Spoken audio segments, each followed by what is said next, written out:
Nag-ayos muna ako ng airgun guys. Oh. Yan ang ano ko, pinalitan. Yan oh. May dumating na customer.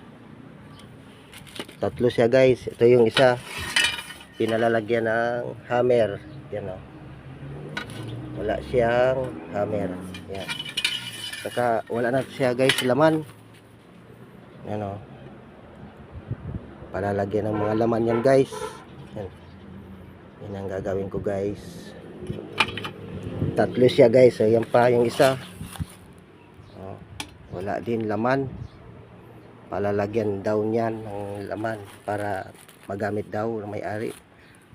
Ang tagal na nito guys, sigurado. Yan guys oh. Nababasa niyo ba guys?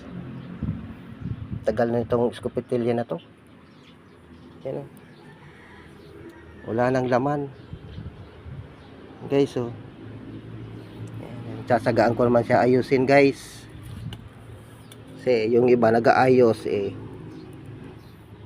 Magoma lang. Ito, pag wala nang mga ganito, hindi na kaya. Kaya dinadala na sa akin guys. Nagpapaayos. Guys oh.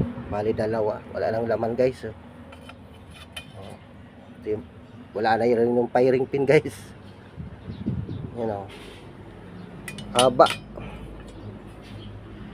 niyan guys. Update ko kayo guys pag naayos ko na to.